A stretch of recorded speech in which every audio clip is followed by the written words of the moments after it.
Bonjour à tous, j'espère que vous allez bien. On se retrouve aujourd'hui avec une nouvelle vidéo. Alors j'ai changé un peu de cadre parce que j'avais envie de filmer ailleurs et pas dans la petite salle dans laquelle je filme d'habitude. J'espère que ça résonne pas trop parce que bon, la pièce est assez grande. Donc n'hésitez pas à me dire en commentaire si ça résonne trop ou pas pour savoir si je continuerai à faire de temps en temps des vidéos ici ou non. Alors on se retrouve aujourd'hui avec un nouvel update lecture. Ça faisait un petit moment que je vous en avais pas fait un. Et j'ai quand même pas mal de livres que j'ai pu lire, même si mon rythme de lecture depuis 3-4 semaines a pas mal diminué. Je suis plutôt à un livre par semaine et non plus deux comme avant. Mais j'ai quand même des petits trucs à vous présenter, dont un gros coup de cœur. On commence avec le premier livre et c'est Les Michetonneuses de Rose Emilien, sorti aux éditions Don Quixote. Je remercie les éditions pour leur envoi de ce service presse. Je l'avais reçu juste avant l'été. J'avais beaucoup aimé la couverture un peu rose avec ses filles un peu éclatantes. Et je trouvais que c'était une bonne lecture pour l'été. Alors ici c'est l'histoire de Even qui est une michetonneuse en fait. C'est qu'elle vit... elle n'a pas vraiment de job. Elle vit pour séduire les hommes fortunés pour qu'ils lui payent en fait de quoi garder son train de vie, donc s'acheter bien sûr des robes, des sacs et des chaussures de marque, tout ça bien sûr sans travailler, en séduisant par-ci par-là des hommes différents. Et elle est avec sa bande d'amis, donc qui sont des jeunes femmes qui viennent de tous horizons, qui sont elles aussi des michetonneuses, qui ont un passé différent, une histoire différente. Et on va les suivre pendant un certain nombre de mois dans leur vie parisienne, puisque en fait Even va se mettre en tête de séduire le plus grand rappeur du moment, sauf que bien sûr ça va pas être une tâche si simple. Alors j'ai bien aimé certains côtés de cette lecture. Tout d'abord découvrir un peu ce monde des michetonneuses qui est totalement éloigné du mien.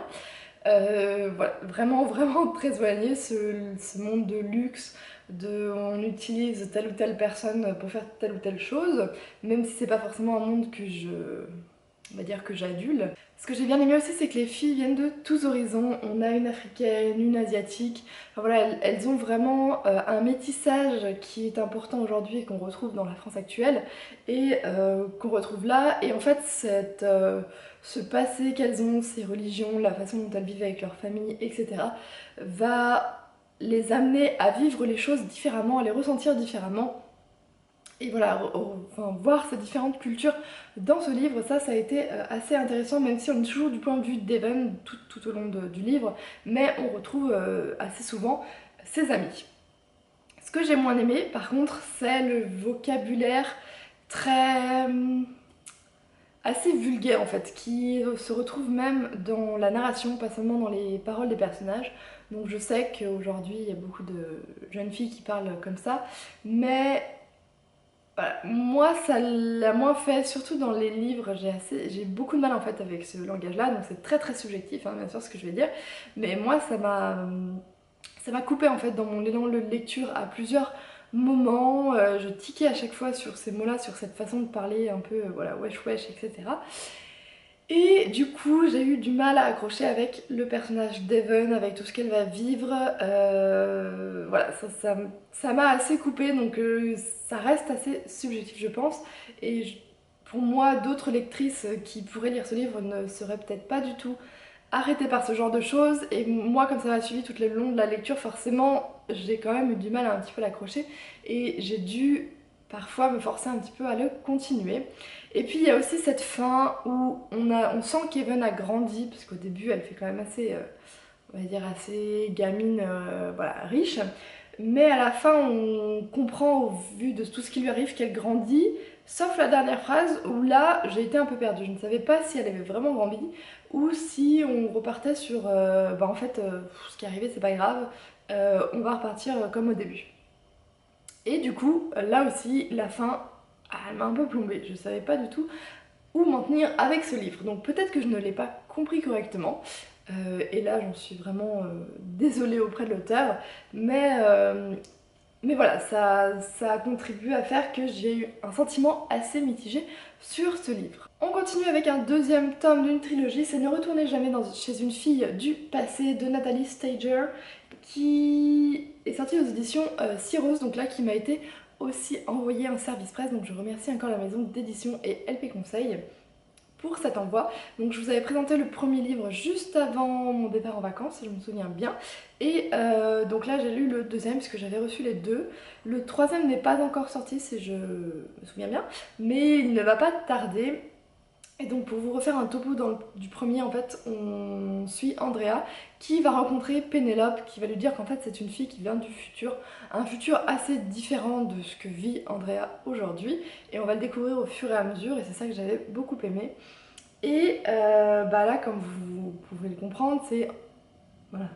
Ne retournez jamais chez une fille du passé, donc on peut comprendre que c'est Pénélope qui retourne chez Andrea dans le passé. Et c'est un tome que j'ai beaucoup aimé aussi, m'a fait passer un bon moment de lecture en fait.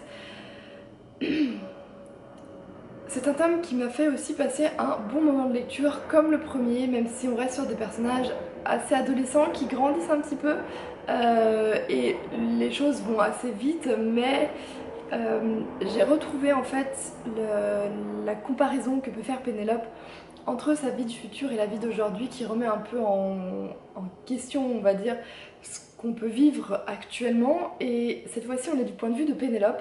Ce que j'avais un peu reproché dans le tome 1, c'est qu'on n'était pas de son point de vue, donc on avait un peu ses retours en indirect. En fait, on savait pas exactement ce qu'elle pensait, surtout ce qu'elle vivait. Là, on est vraiment dans sa tête et on va voir à travers ses yeux notre société actuelle vis-à-vis de ce qu'elle a vécu depuis qu'elle est enfant. Il y a encore beaucoup de choses qui se passent, on pensait que tout était résolu dans le premier, mais c'est pas forcément ça.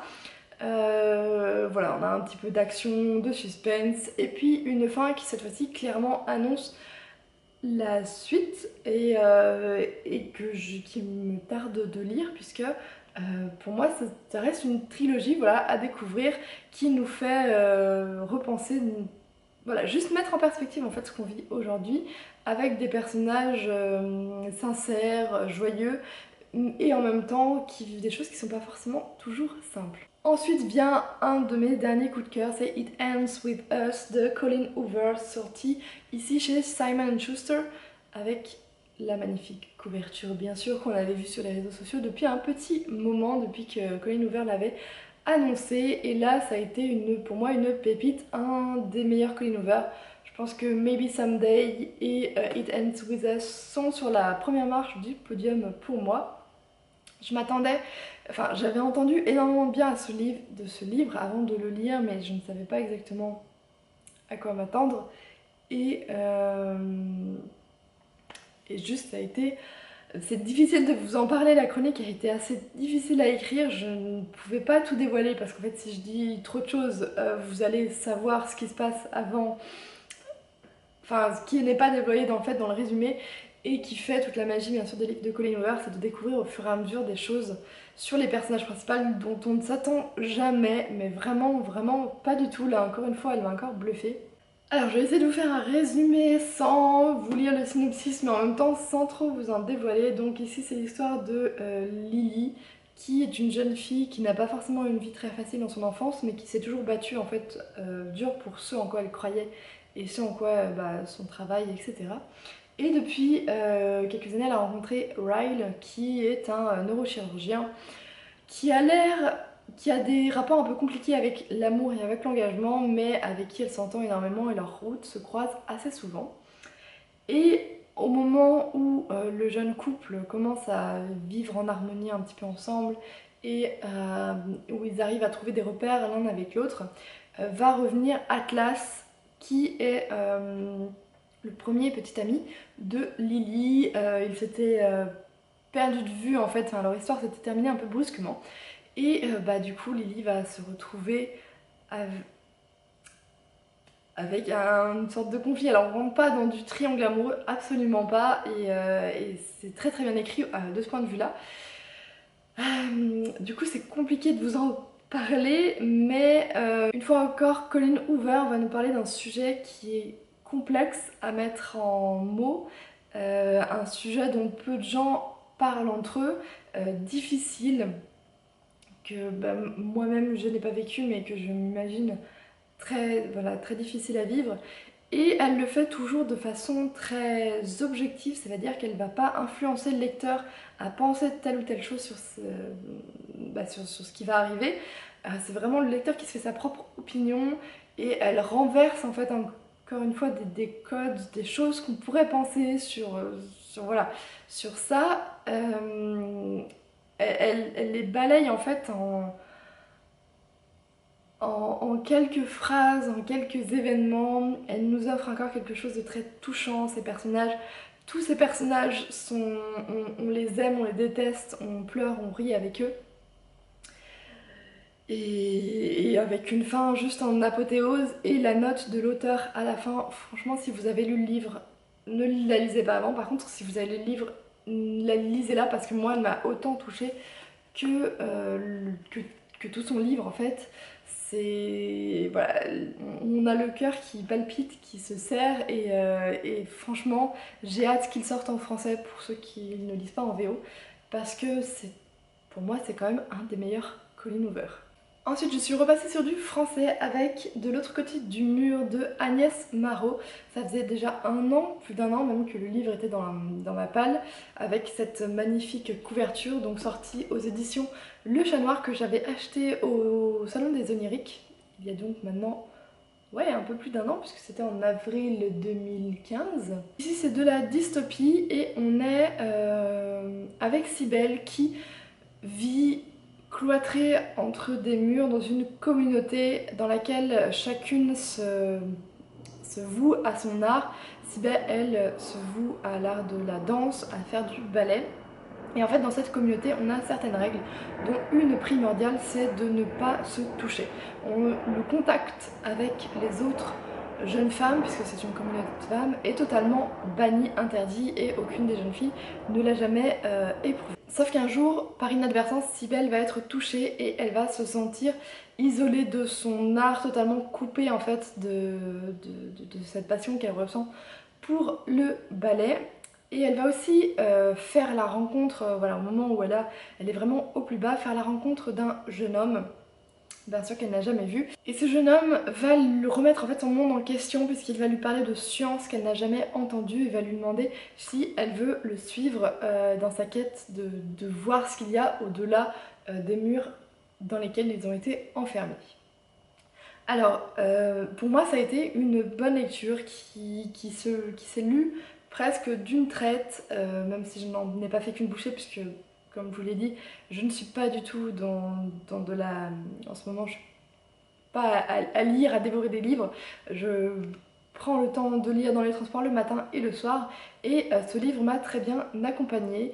On a des personnages assez touchants. Cybèle, bien sûr moi j'ai fait de la danse donc je me suis vraiment attachée à ce personnage là et j'ai compris ce qu'elle pouvait ressentir vis-à-vis de cet art en fait qu'elle apprend. Encore une fois aussi, Agnès Marot dans un de ses livres va nous pousser à remettre des choses en question sur notre mode de vie actuel, sur des pensées qu'on pourrait avoir, sur notre mode de pensée. Et ici c'est avec la séparation de l'art et de la science qui sont très bien, qui sont poussées en fait à l'extrême à l'intérieur de ce livre là, mais qui peuvent nous pousser à nous remettre en question, à nous dire est-ce qu'aujourd'hui nous ne faisons pas trop la part des choses entre qu'est-ce qui est de l'art, qu'est-ce qui est de la science? Est-ce qu'on n'a pas besoin des deux pour faire évoluer? Est-ce qu'on n'a pas besoin de l'art, de l'imagination de l'art pour faire évoluer la science et vice versa? Ce que j'aime c'est que c'est vraiment inclus à l'intérieur de son histoire, dans le roman. On se pose des questions sans avoir l'impression de vraiment s'en poser, en découvrant au fur et à mesure pourquoi Cybèle et ce jeune homme ont été enfermés dans deux communautés différentes, pourquoi ils n'ont pas le droit de se toucher. C'est poussé à l'extrême mais voilà, on se pose quand même les questions et ça reste un univers et des personnages très touchants, surtout ce qui va naître entre Cybèle et ce jeune homme. Ils ne se sont jamais touchés, ils ne savaient pas que les femmes existaient et que les hommes existaient et vice versa. Et ils vont découvrir peu à peu les sentiments d'amour, les sentiments d'amitié, la douleur qu'ils peuvent amener, la mort, toutes ces choses-là qu'ils pensaient ne jamais rencontrer, dont ils avaient été un peu isolés.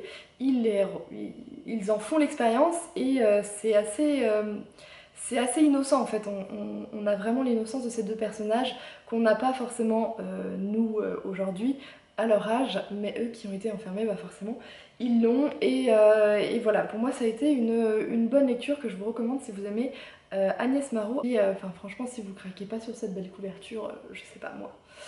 Juste, le livre est une petite œuvre d'art à lui-même. Et on termine avec la dernière lecture que j'ai fini juste avant de tourner cette vidéo. C'est Certaines l'aiment chaud de Teresa Medeiros, sortie aux éditions Milady Romance.